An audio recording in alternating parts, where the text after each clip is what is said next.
Good morning student. मैं हूं पुरुषोत्तम Ranjan, Ranglal inter विद्यालय शेरघाटी गया से, और आप देख रहे हैं वर्चुअल स्कूल ऑफ गया की तरफ से गया गाइडेंस प्रोग्राम फेज 2।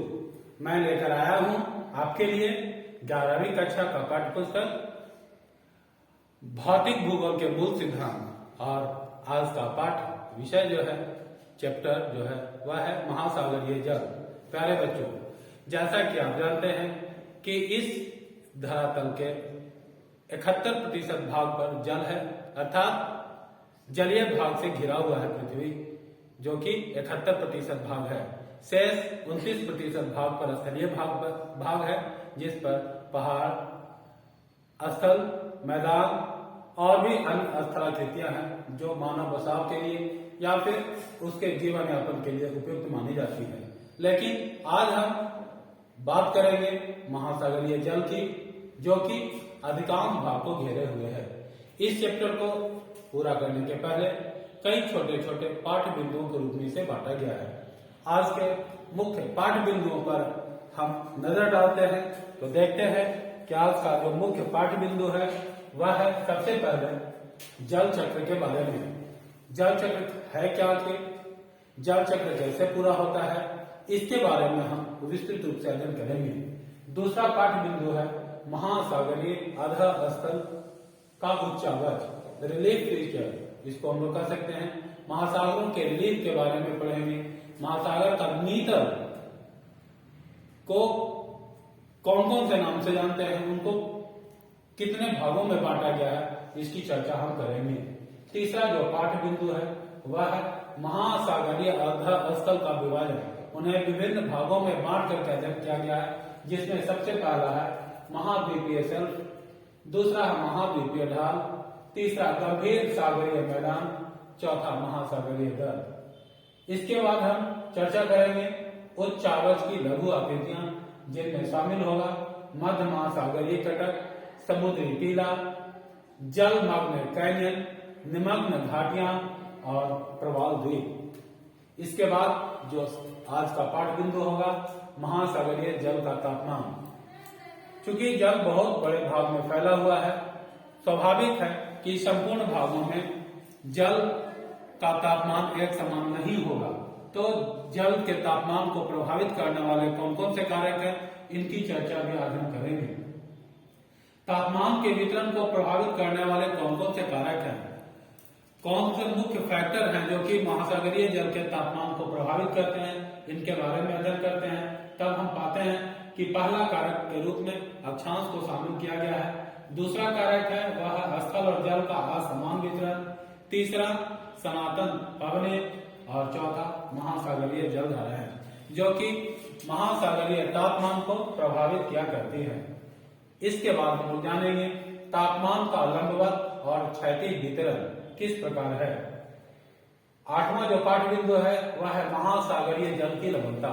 आखिर महासागरों का जल जो है वो खारा क्यों होता है, लवणता को कौन कौन से कारक प्रभावित करते हैं, किन किन भागों में खारापन की मात्रा क्या है, महासागरीय लवणता को प्रभावित करने वाले कौन कौन से कारक हैं, और इन खारापन का लंबवत और क्षैतिज वितरण किस प्रकार हुआ है। इन्हीं सभी बिंदुओं को आज हम एक एक करके विशद अध्ययन करेंगे, ताकि आप महासागरीय जल के विभिन्न पहलुओं की जानकारी बेहतर तरीके से प्राप्त कर सकें और परीक्षा में अच्छा स्कोर प्राप्त कर सकें।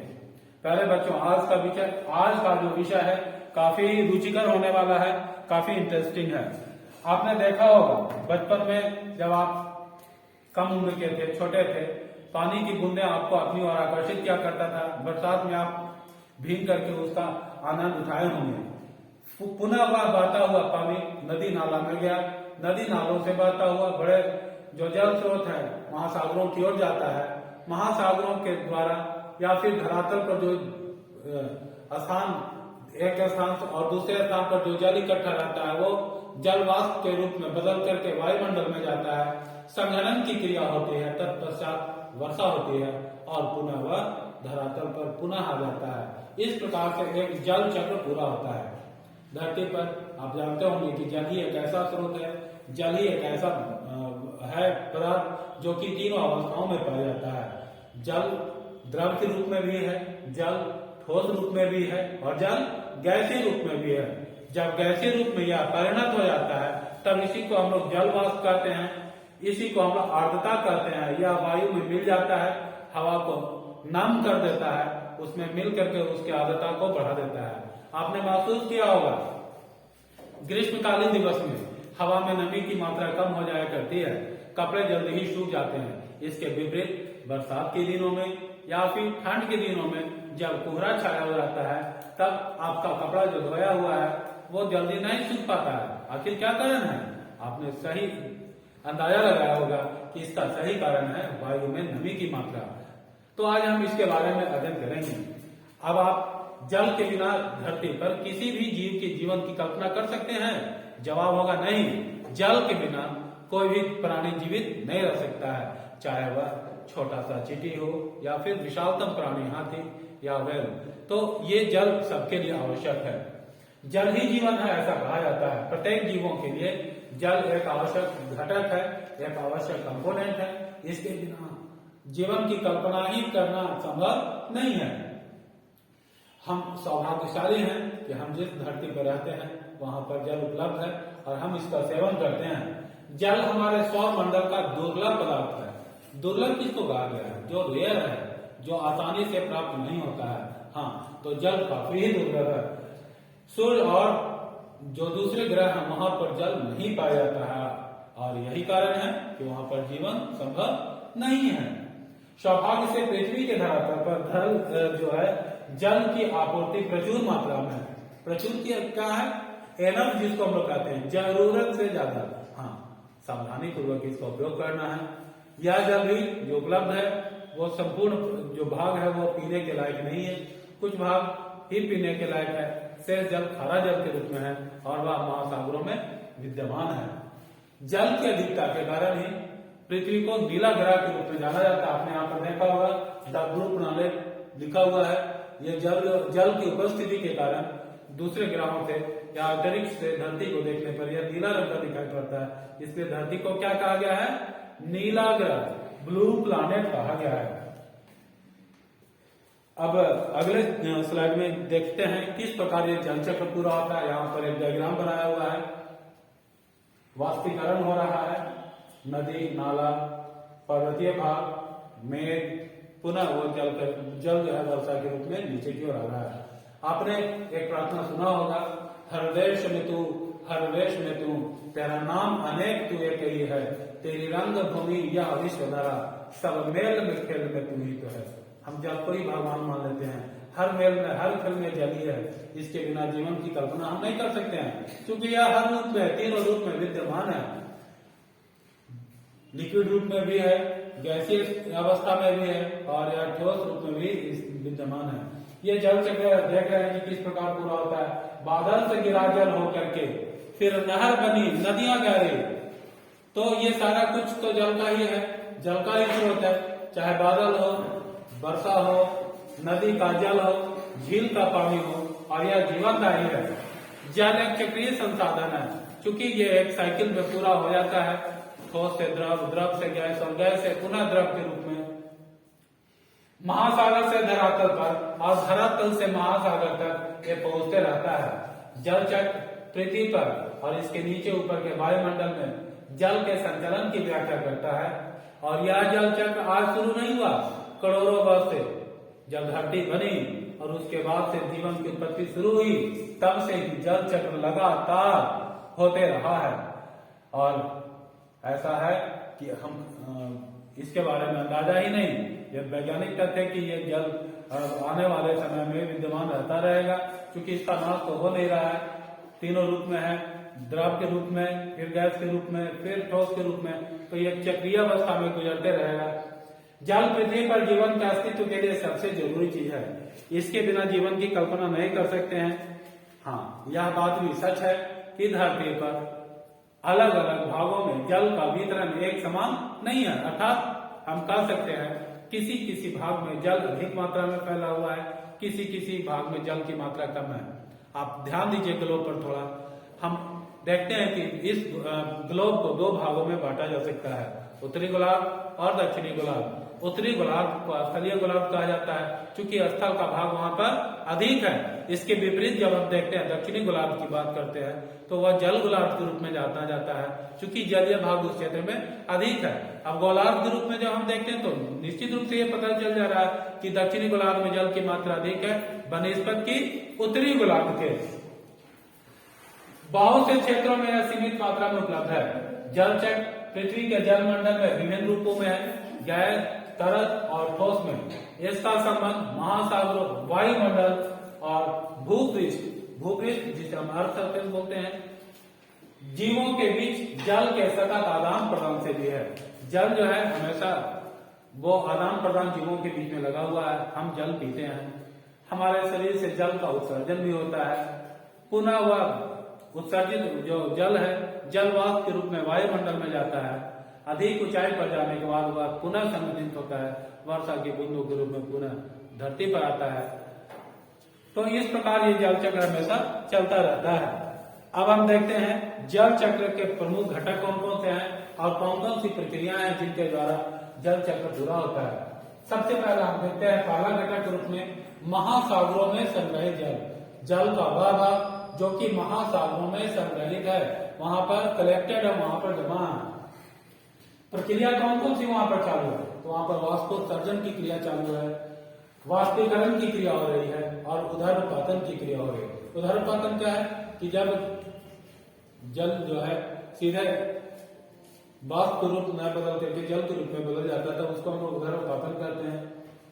तो दूसरा जो घटक है वायुमंडल में जल, वह संघनन और वर्षण की प्रक्रिया के द्वारा पूरा हो रहा है।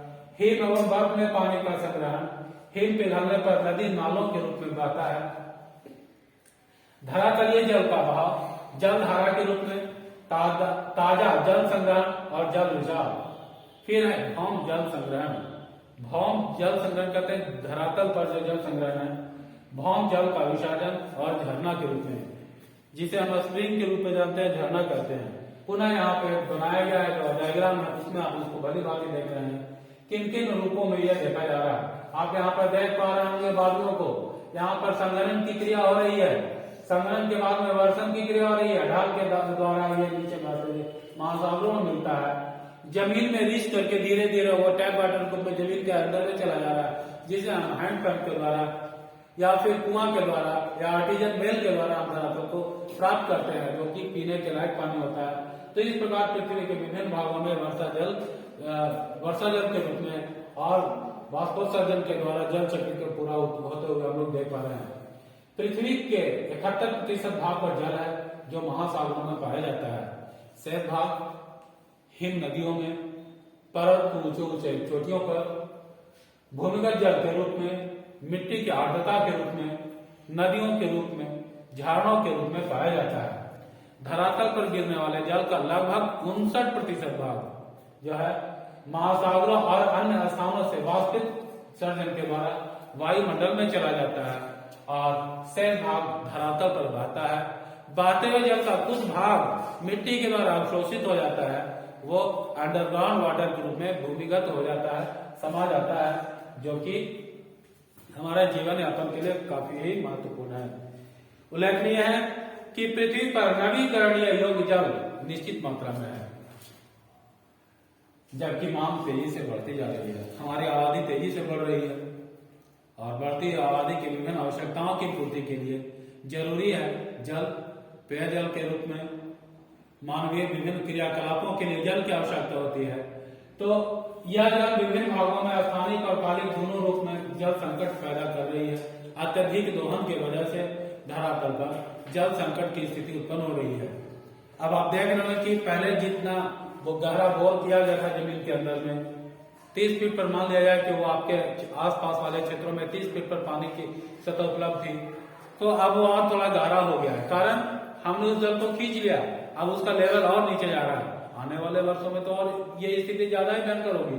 सो जरूरी है कि हम इस जल को सोच समझकर निकालें। दोहन करते समय हम थोड़ा सावधानी बरते, जल संकट से बचने के लिए हमारे लिए जरूरी है।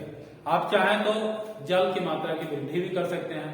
कई प्रकार के जो आज हमारे पास कार्यक्रम बनाया गया है ताकि भूमिगत जो जल है उसकी वृद्धि कर सकते हैं।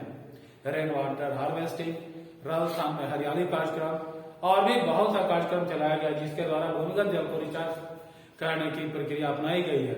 आप भी अपने क्षेत्र में जल संचयन में अपनी जिम्मेवारी को स्वीकारते हुए इसमें भाग लीजिए और आने वाले पीढ़ियों के लिए, आने वाले समय के लिए जल को बचाए रखने में मदद कीजिए। अब देखते हैं हम लोग महासागरीय आधा स्थल का उच्चावच। तो आधा स्थल क्या है? निचला रिलीफ, उसका उच्चावच किस प्रकार का होता है उसको हम लोग देखते हैं। आप यहाँ पर देख पा रहे होंगे महासागर की तली को कई भागों में बांटा गया है। जो सबसे पहले है वह है महाद्वीपीय निमग्न तट, यह महाद्वीप है। कम ढाल वाला भाग महाद्वीपीय निमग्न तट कहलाता है, कॉन्टिनेंटल शेल्फ।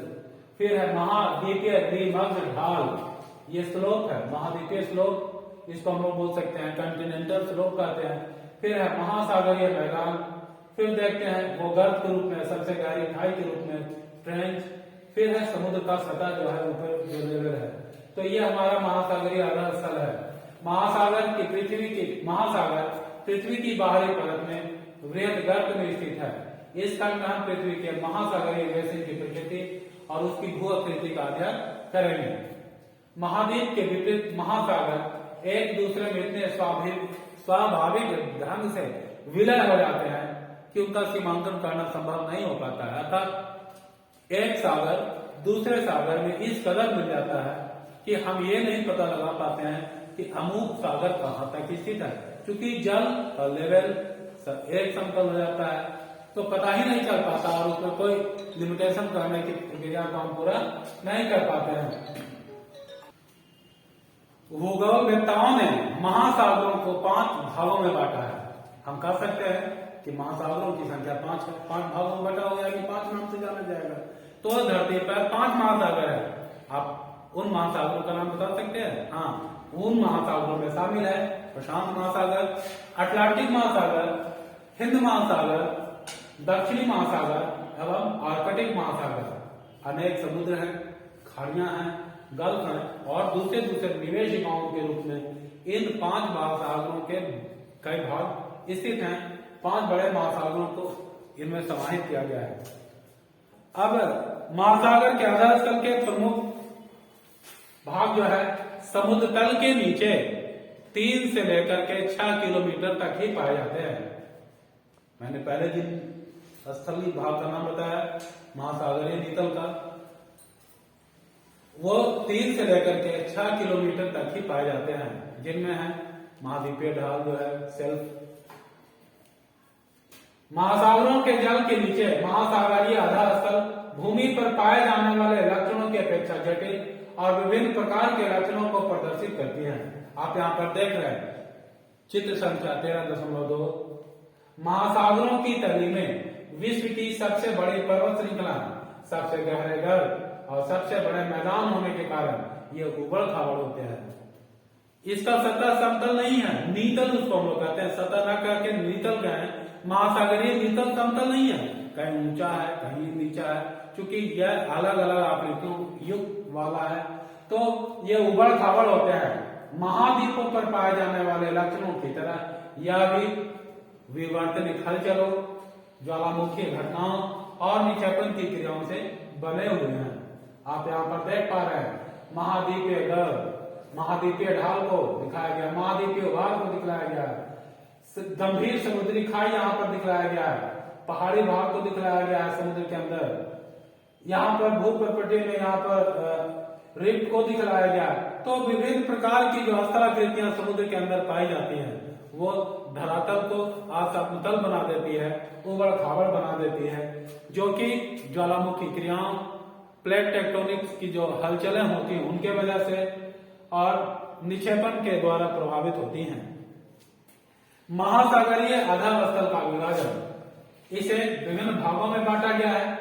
महासागरीय आधा स्थल को 4 भागों में बांटा गया है। सबसे पहला है महाद्वीपीय शेल्फ, दूसरा है महाद्वीपीय ढाल, तीसरा है गहरे समुद्री मैदान जिसे हम गंभीर समुद्री मैदान भी कहते हैं, और चौथा है महासागरीय गंभीर।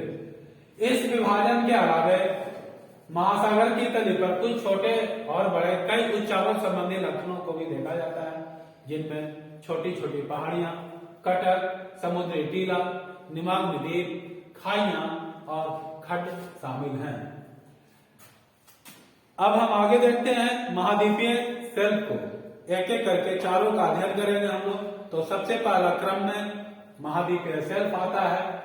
महाद्वीपीय शेल्फ को आप देख रहे हैं यहाँ पर कॉन्टिनेंटल शेल्फ लिखा गया है, जिसको हम लोग हिंदी में महाद्वीपीय शेल्फ कहते हैं। यह विस्तृत सीमांत है जो कि स्थल और जल का मिलन स्थल है, ऊपरी भाग है। अपेक्षाकृत उथले समुद्र और खाड़ियों से घिरा हुआ रहता है। इसकी गहराई अधिक नहीं होती है, यह छिछला होता है, थोड़ा कम गहराई वाला होता है। यह महासागर का सबसे उथला भाग है, जिसकी औसत ढाल प्रवणता 1 डिग्री होती है। ढाल प्रवणता का मतलब ये ढाल है, ये अधिक ढाल प्रवण है। जिसकी ढाल अधिक है, ढाल प्रवणता अधिक है। इसकी ढाल प्रवणता कम है, अर्थात स्लोप कम है, ढाल कम है, तो ये कम गहरा होता है। धीरे धीरे आप जाकर के समुद्री बीच पर आप घूमने के लिए जाते हैं। यह शेल्फ अत्यंत तीव्र ढाल पर समाप्त होता है, जिसे शेल्फ अवकाश कहा जाता है। महाद्वीपीय शेल्फ की चौड़ाई एक महासागर से दूसरे महासागर में अलग होती है।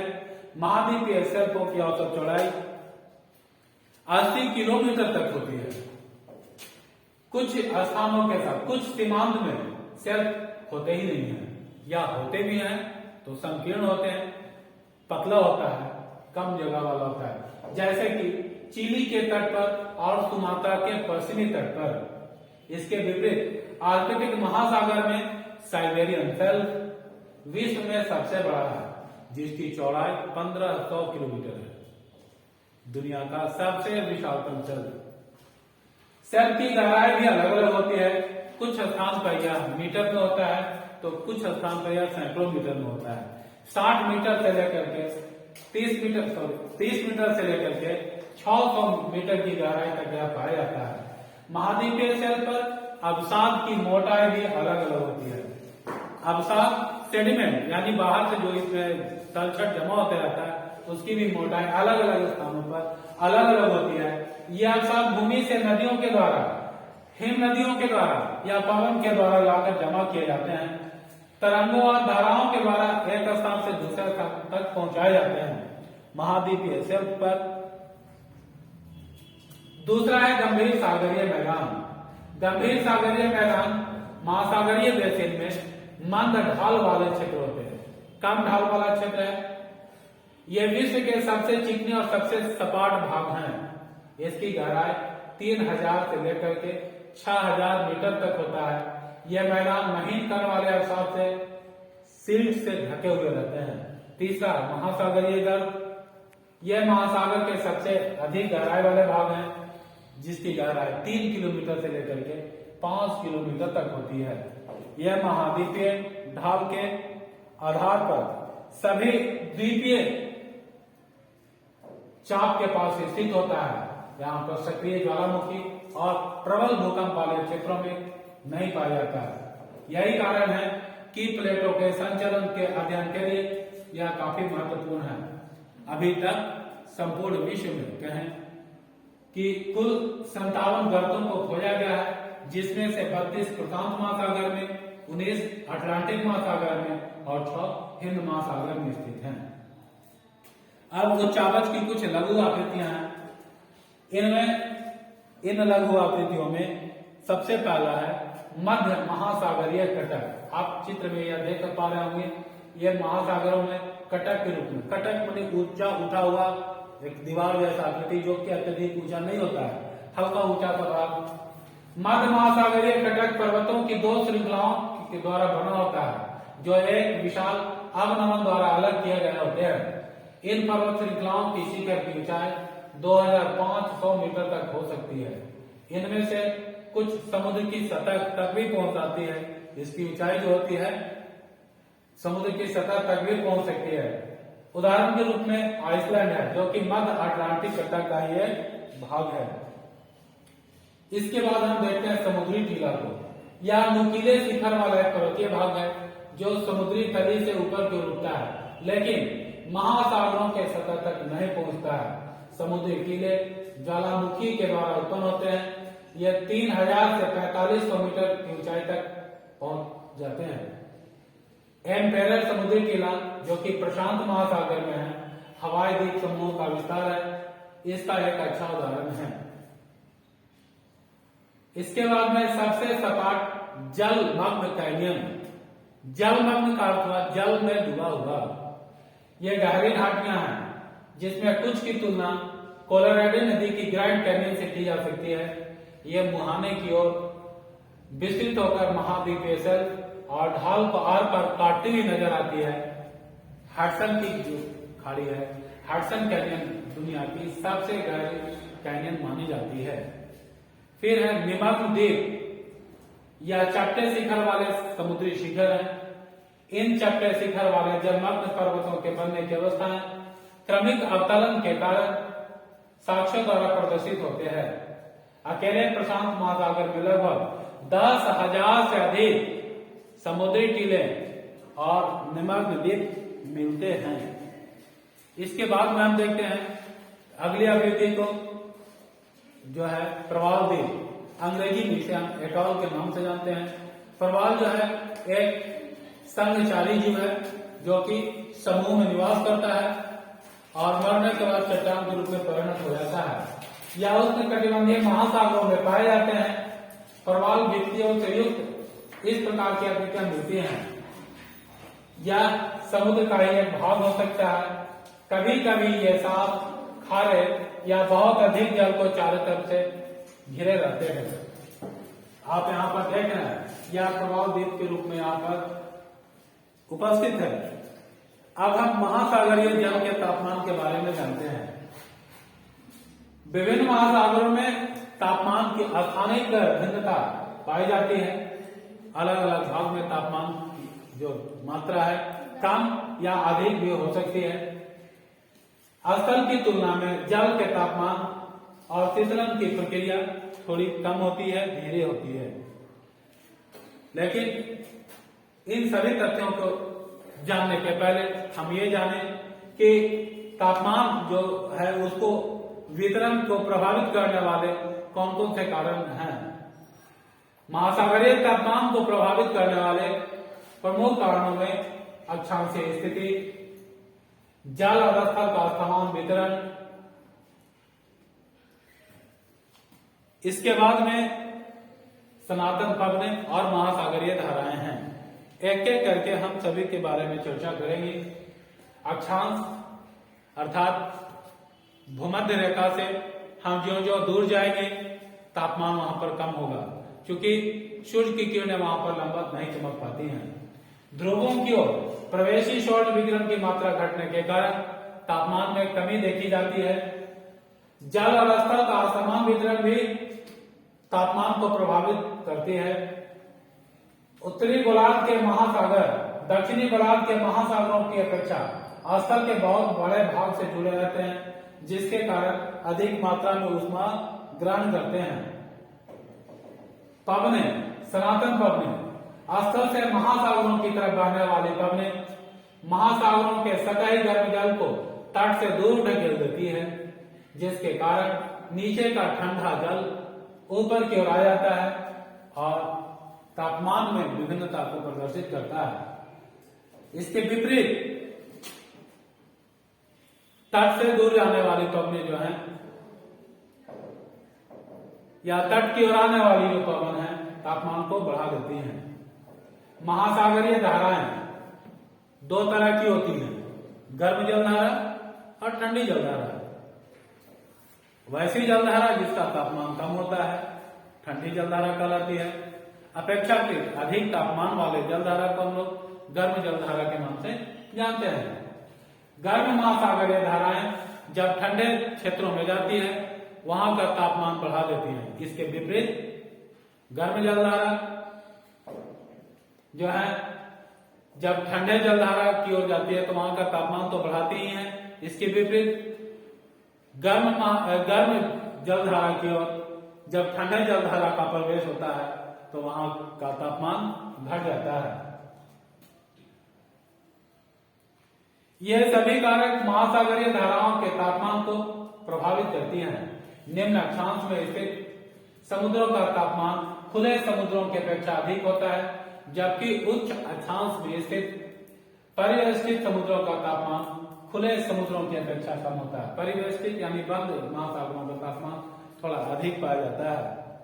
अब है तापमान का ऊर्ध्वाधर और क्षैतिज वितरण।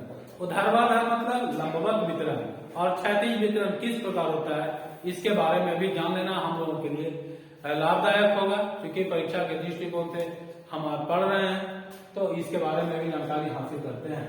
महासागरीय जल की तापीय गहराई का पार्श्व चित्र यह दिखाता है कि बढ़ती हुई गहराई के साथ साथ तापमान कैसे घटता जाता है। गहराई बढ़ती जाती है, तापमान घटता जाता है।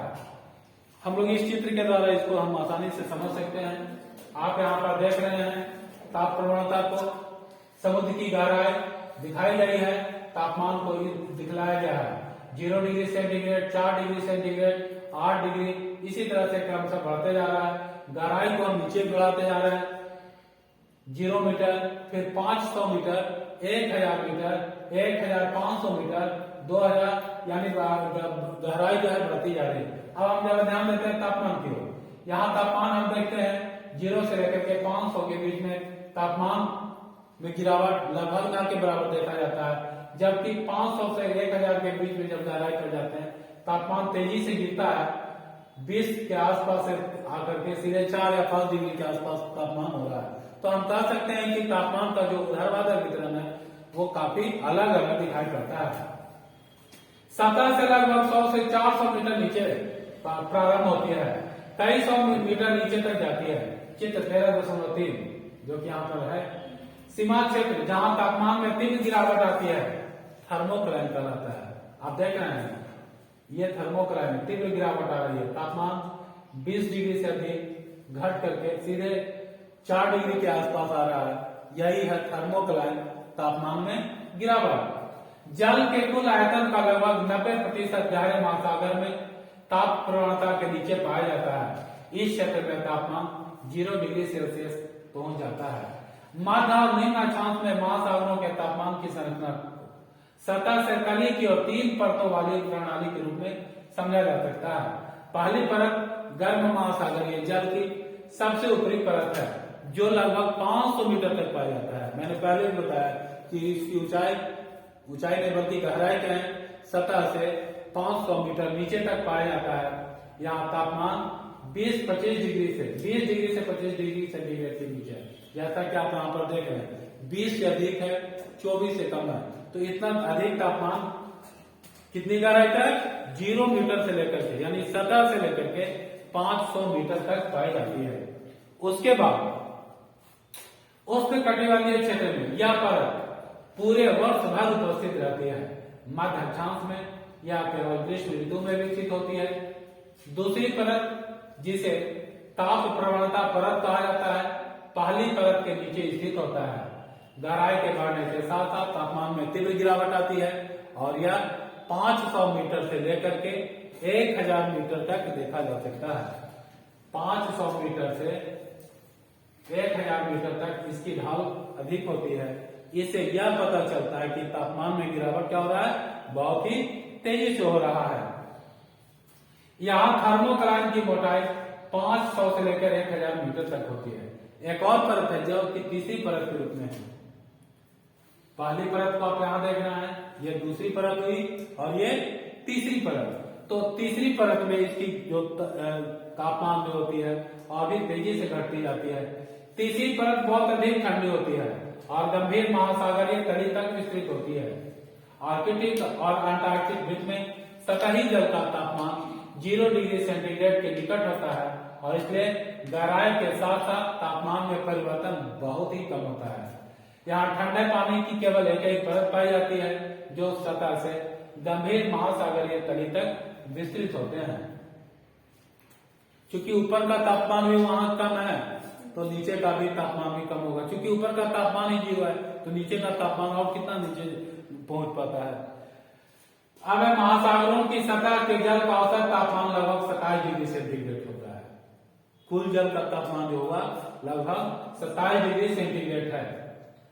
यह विषुवत वृत्त से ध्रुव की ओर क्रमिक ढंग से कम होता जाता है। विषुवत रेखा से दूर यानी हम आर्कटिक ब्रिज और अंटार्कटिक ब्रिज की ओर जाते हैं तो यह तापमान क्रमशः घटता जाता है। प्रति अक्षांश घटने की दर 0.5 डिग्री सेंटीग्रेड होता है। औसत तापमान 20 डिग्री अक्षांश पर लगभग 22 डिग्री सेंटीग्रेड से 40 डिग्री अक्षांश पर 14 डिग्री सेंटीग्रेड और ध्रुवों के नजदीक 0 डिग्री सेंटीग्रेड हो जाता है। उत्तरी गोलार्ध के महासागरों का तापमान दक्षिण गोलार्ध की अपेक्षा अधिक होता है। पहले भी आप इसके बारे में चर्चा सुन चुके हैं, क्योंकि वहां स्थलीय भाग और जलीय भाग के वितरण के कारण तापमान में अंतर देखा जाता है।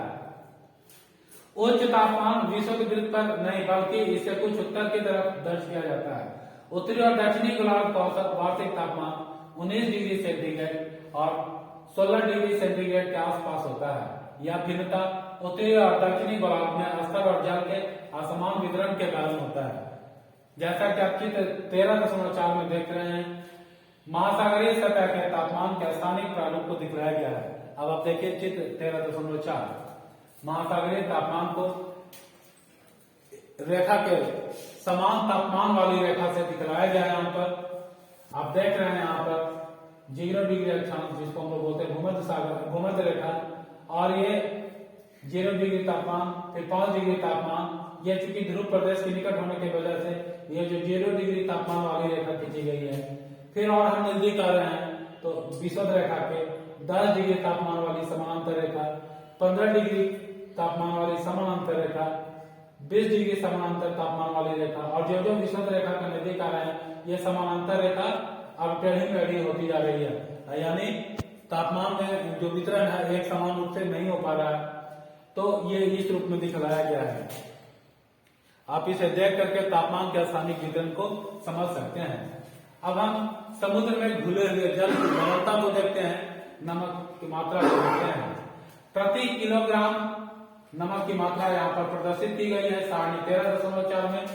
1 किलोग्राम यानी 1000 ग्राम में क्लोरीन की मात्रा समुद्री जल में 18.97 ग्राम, सोडियम 10.47 ग्राम, सल्फेट 2.65 ग्राम, मैग्नीशियम 1.28 ग्राम, कैल्शियम 0.41 ग्राम, पोटेशियम 0.38 ग्राम, बाइकार्बोनेट 0.14 ग्राम, ब्रोमीन 0.06 ग्राम, बोरेट 0.02 ग्राम, स्टांडियम 0.01 ग्राम। तो ये देख रहे हैं कि विभिन्न प्रकार के जो लवण हैं समुद्री जल में अलग अलग मात्रा में मिलते हैं। यह तक भली भांति जाना जाता है कि महासागरों का उच्च तापमान सदैव उनकी सतहों पर होता है, क्योंकि सूर्य से आने वाली जो किरणें हैं सतही जल को ही गर्म कर पाती है, गहराई पर उसका कोई प्रभाव नहीं पड़ पाता है। यह उष्मा महासागरों के निचले भाग में संवहन की प्रक्रिया से पारिषित होती है, जिसके कारण गहराई के साथ साथ तापमान में कमी आने लगती है। लेकिन तापमान के घटने की यह दर सभी जगह पर एक समान नहीं होती है। 200 मीटर की गहराई तक तापमान तेजी से गिरता है और उसके बाद तापमान के घटने की दर कम हो जाती है। दिखलाया गया है समुद्री जल में प्रति किलोग्राम जल में घुले हुए जो है नमक की मात्रा, जिसको पहले भी सारणी में दिखलाया गया है उसको पुनः दिखलाया गया है महासागरीय जल की लवणता के लिए। चाहे वर्षा का जल हो या महासागरों का जल, प्रकृति में सभी जगह लवण उपस्थित होते हैं और महासागरों में इसकी मात्रा थोड़ी अधिक हो जाती है। लवणता वह शब्द है जिसका उपयोग समुद्री जल में घुले हुए नमक की मात्रा को निर्धारित करने के लिए किया जाता है। इसकी मात्रा को हम 1000 ग्राम पर नमक की मात्रा को निकालते हैं, इसीलिए 1000 ग्राम यहाँ पर लिखा होता है। प्रतिशत के रूप में नहीं बल्कि प्रति 1000 ग्राम के रूप में दिखलाया जाता है। प्रायः प्रति 1000 भाग के रूप में दिखाया जाता है या पीपीटी के रूप में व्यक्त किया जाता है। लवणता समुद्री जल का महत्वपूर्ण गुण है। महासागरों का जल खारा होता है तो यह उसका एक महत्वपूर्ण गुण है। किसका महत्वपूर्ण गुण है? तो यह महासागरीय जल का महत्वपूर्ण गुण है कि वह खारा होता है।